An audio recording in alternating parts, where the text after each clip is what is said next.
हमारे देश के विदेश मंत्री सुब्रमण्यम जयशंकर जी अभी हाल ही में गुजरात में थे। गुजरात में राजकोट में जो एग्जैक्ट लोकेशन है वहाँ पर वो बुद्धिजीवियों से बातचीत कर रहे थे। वहाँ पर ऑडियंस ने उनसे एक सवाल पूछा। वो सवाल था यूनाइटेड नेशन सिक्योरिटी काउंसिल में अस्थायी सदस्यता को लेकर।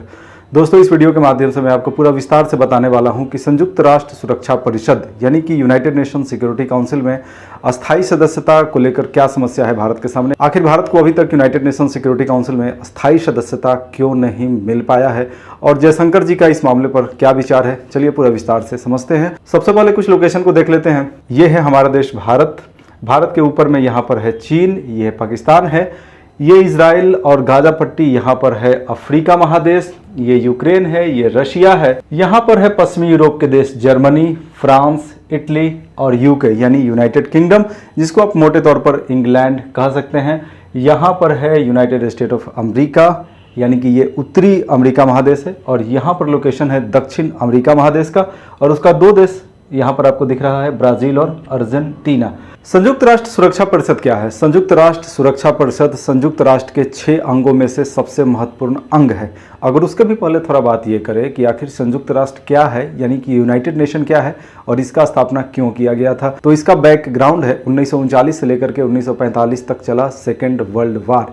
अगर सेकेंड वर्ल्ड वार की बात किया जाए तो उसमें करोड़ों लोगों की जानें चली गई, और जो इंफ्रास्ट्रक्चर का नुकसान हुआ सबसे ज़्यादा वो इस रीजन में हुआ था, यानी कि पश्चिमी यूरोप और पूर्वी यूरोप में अवसंरचना का सबसे ज़्यादा नुकसान हुआ था। आप तस्वीरों के माध्यम से भी देख सकते हैं, लाखों की संख्या में घरों का नुकसान हुआ था, कितनी हजार सड़कें टूट गई, सैकड़ों पुल तोड़ दिए गए, सैकड़ों हजारों की संख्या में कारखानों को तबाह कर दिया गया। इसके अलावा पूरी दुनिया में एक डर का माहौल था, चारों तरफ हिंसा, आगजनी, तनाव, ऐसा माहौल व्याप्त था।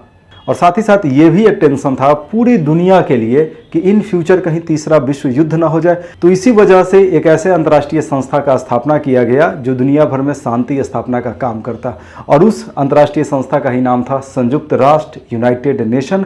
और इसका मुख्यालय कहाँ है? तो इसका मुख्यालय न्यूयॉर्क में है, और इसका स्थापना हुआ था 24 अक्टूबर 1945 को।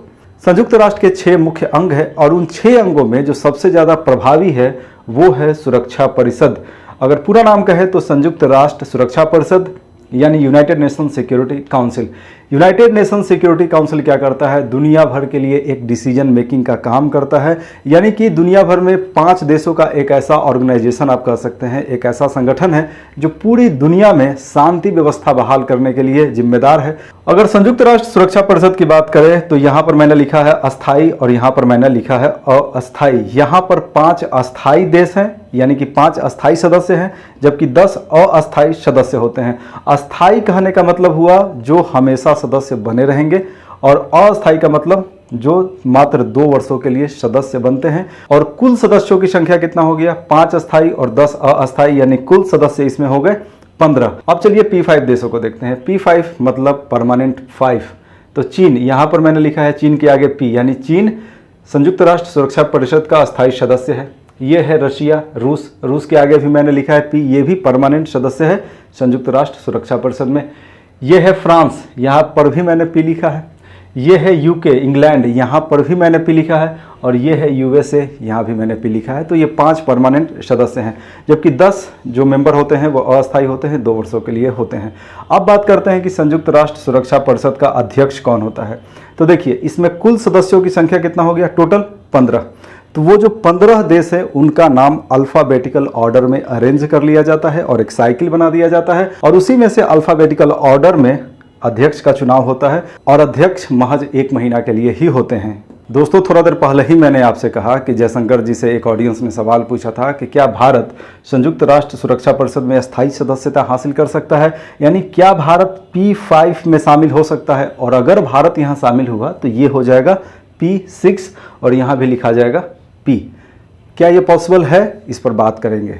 संयुक्त राष्ट्र सुरक्षा परिषद की अगर जांच किया जाए, जांच इन द सेंस कि जब से इसका स्थापना हुआ और जिस मोटो से इसका स्थापना हुआ, क्या अपने मोटो में ये सफल रहा है? 1945 में क्या हुआ? 1945 में सेकेंड वर्ल्ड वार का समाप्ति हुआ। उसके बाद क्या स्टार्ट हो गया? उसके बाद कोल्ड वार स्टार्ट हो गया। दुनिया के 2 महाशक्तियों रूस जो उस समय यूएसएसआर था, सोवियत संघ, और अमेरिका। तो अमेरिका और सोवियत संघ के बीच 1945 से ही कोल्ड वार शुरू हो जाता है, जो 1991 तक चलता है। अगर वर्तमान समय की बात किया जाए तो ये चूंकि अफ्रीका है, ठीक है, अफ्रीका के कई देशों में सिविल वार यानी कि गृह युद्ध चल रहा है। इजराइल के द्वारा गाजा पट्टी में हमास के साथ युद्ध लड़ा जा रहा है। यहाँ पर अगर बात करें तो यूक्रेन और रशिया के बीच कन्फ्लिक्ट जारी है। अगर हम अपने देश भारत की बात करें तो हमारा देश भारत पाकिस्तान प्रायोजित आतंकवाद से कहीं ना कहीं परेशान है। यहाँ पर लोकेशन है साउथ चाइना सी का, यहाँ काफ़ी ज़्यादा टेंशन चल रहा है। तो जिस मोटो से संयुक्त राष्ट्र सुरक्षा परिषद का गठन किया गया था ताकि दुनिया के अलग अलग हिस्सों में शांति स्थापना हो सके, क्या वो शांति स्थापना हो पाया है? बिल्कुल ही नहीं हो पाया है। आप इसको ग्राफ से भी समझे। ये जो ग्राफ है यहाँ पर दो एक्सिस है, ये है एक्स एक्सिस और ये है वाई एक्सिस। एक्स एक्सिस समय को दिखा रहा है 1945-2024 और जो वाई एक्सिस है यहाँ पर है अशांति और असुरक्षा। चूंकि जो संयुक्त राष्ट्र सुरक्षा परिषद है इसका गठन इसीलिए किया गया था ताकि दुनिया में अशांति न हो, दुनिया में असुरक्षा न हो। देखते हैं आखिर क्या रिजल्ट यहाँ पर शो हो रहा है ग्राफ के माध्यम से। 1945 जब सेकेंड वर्ल्ड वॉर समाप्त हो गया था, उस समय जाहिर सी बात है दुनिया में अशांति और असुरक्षा था, ठीक था, नो डाउट। लेकिन अगर 2024 की बात किया जाए तो 2024 में उस समय से भी कहीं ज़्यादा अशांति और असुरक्षा आपको देखने को मिलेगा। थोड़ा देर पहले ही मैंने आपको बताया इजराइल, गाजा पट्टी, यूक्रेन और रशिया, अफ्रीका के अलग अलग देश, साउथ चाइना सी, हर जगह टेंशन काफ़ी तेज़ी से बढ़ते जा रहा है। दुनिया कहीं ना कहीं तेज़ी से थर्ड वर्ल्ड वार की तरफ भी बढ़ते जा रहा है, बहुत सारे विद्वानों का ये कहना है। तो आप इस ग्राफ से समझ सकते हैं कि अशांति और असुरक्षा समय के साथ बढ़ते ही जा रहा है। यानी संयुक्त राष्ट्र सुरक्षा परिषद का गठन जिन उद्देश्यों के लिए किया गया था वो उद्देश्य हासिल नहीं हो पा रहा है। दोस्तों, इसके बाद बात ये करते हैं कि हमारे देश भारत को अस्थायी सदस्यता यूएनएससी में क्यों मिलना चाहिए। क्योंकि पूरी दुनिया का जो आबादी है 800 करोड़ के आसपास है, हमारे देश का आबादी है 140 करोड़। अब चूंकि ये जो संयुक्त राष्ट्र सुरक्षा परिषद है ये क्या है, एक डिसीजन मेकिंग बॉडी है। डिसीजन मेकिंग किस चीज़ पे, ताकि दुनिया में शांति और सुरक्षा का माहौल बना रहे। तो ये जो डिसीजन मेकिंग का अधिकार है क्या 5 देशों के ही पास रहना चाहिए या उसमें भारत का भी प्रतिनिधित्व होना चाहिए? बिल्कुल हमारे देश का भी प्रतिनिधित्व होना चाहिए। इसके अलावा हमारे देश ने गुट निरपेक्षता का नीति अपनाया था। थोड़ा देर पहले ही मैंने आपको बताया कि 1945 में अमेरिका और सोवियत संघ, जो आज का रूस है, इनके बीच कोल्ड वार यानी कि शीत युद्ध शुरू हो गया था। यानी एक तरह से आप ऐसा समझे कि एकदम युद्ध जैसा माहौल था, लेकिन युद्ध हो नहीं रहा था, काफ़ी ज़्यादा टेंशन इंक्रीज हो गया था। रशिया के द्वारा पश्चिमी यूरोप की तरफ मिसाइलें भी तैनात कर दिया गया था। यही नहीं, रशिया ने क्यूबा, ये जो लोकेशन है क्यूबा का, यहाँ पर मिसाइल अमेरिका की तरफ तैनात कर दिया था। तो आप समझ सकते हैं काफ़ी ज़्यादा टेंशन था 1945 से लेकर के 1991 के बीच में। लेकिन उस दौर में अगर हमारे देश भारत की बात किया जाए तो हमारा देश भारत गुट निरपेक्षता का आंदोलन चला रहा था।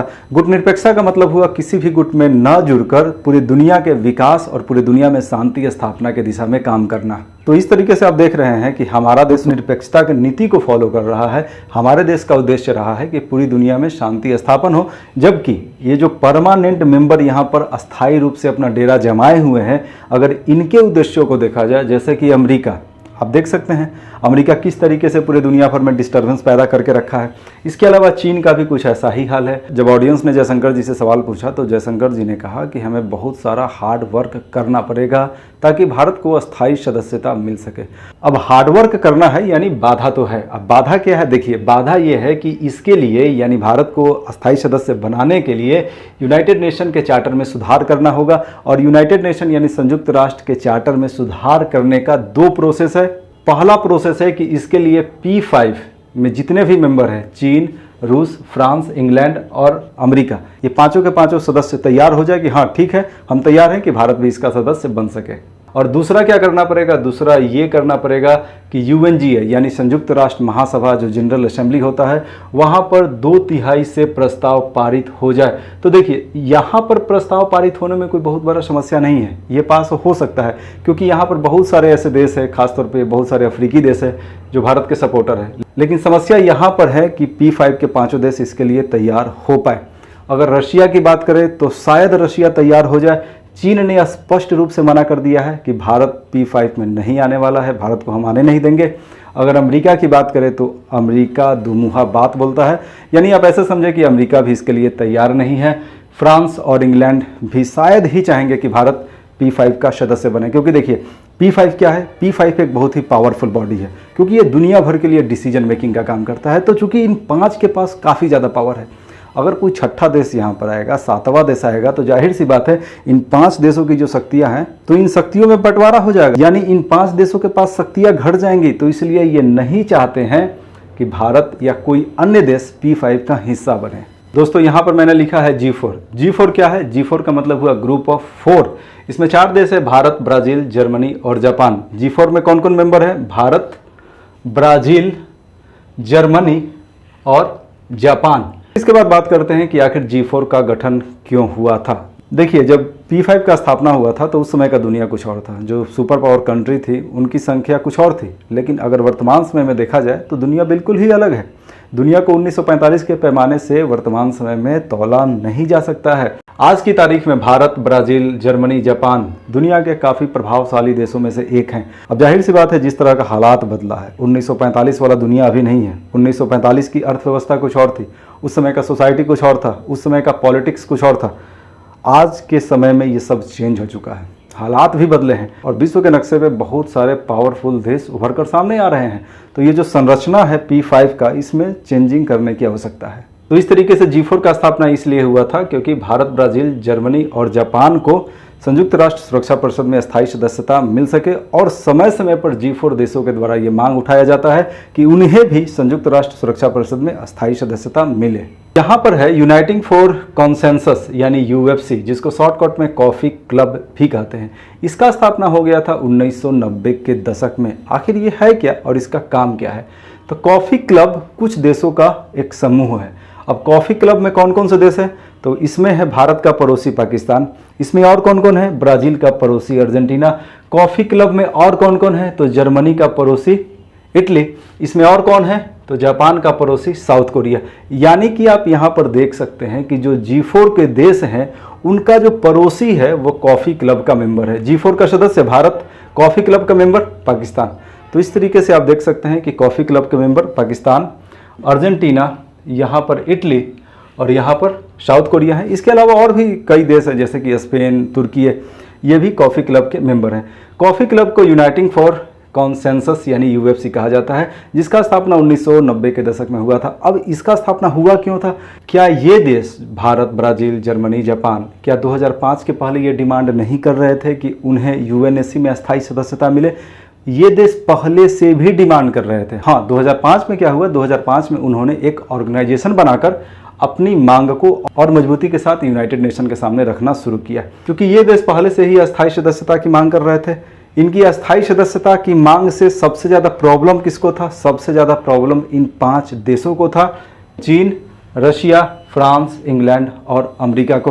तो ये जो P5 के देश है, इन्होंने क्या किया? इन्होंने कॉफ़ी क्लब का एक स्थापना करवा दिया और कॉफ़ी क्लब के सदस्यों से ये कहवाया जाने लगा कि P5 का एक्सपेंशन नहीं होना चाहिए, यूनाइटेड नेशन सिक्योरिटी काउंसिल में बस 5 अस्थायी सदस्य ही रहने चाहिए। आप एक एग्जाम्पल से समझिए, ये हमारा पड़ोसी देश पाकिस्तान है, ये यूनाइटिंग फॉर कंसेंसस यानी UFC यानी कॉफ़ी क्लब का सदस्य है। इसका क्या विचार है संयुक्त राष्ट्र सुरक्षा परिषद की अस्थायी सदस्यता को लेकर के? चूंकि इसको पता है कि हमें तो कभी किसी भी हाल में UNSC में अस्थायी सदस्यता नहीं मिलने वाला है, तो इसका क्या कहना है? इसका ये कहना है कि P5 का एक्सपेंशन नहीं होना चाहिए। पाकिस्तान का ये कहना है कि P5 में भारत हो या कोई भी अन्य देश हो, उनका एंट्री नहीं होना चाहिए। दोस्तों आप खुद समझे, अगर संयुक्त राष्ट्र में सुधार करना होगा, यूनाइटेड नेशन में रिफॉर्म लाना है, चूंकि दुनिया बदल रहा है और रिफॉर्म जरूरी है, तो ऐसे में रिफॉर्म कहाँ लाना होगा? रिफॉर्म यहाँ पर लाना होगा। क्यों? क्योंकि डिसीजन मेकिंग बॉडी ये है, इसके पास कुछ पावर ही नहीं है, तो इसका संख्या बढ़ाकर क्या होगा? डिसीजन मेकिंग का पावर इसके पास है, तो यहाँ पर संख्या बढ़ाने की आवश्यकता है।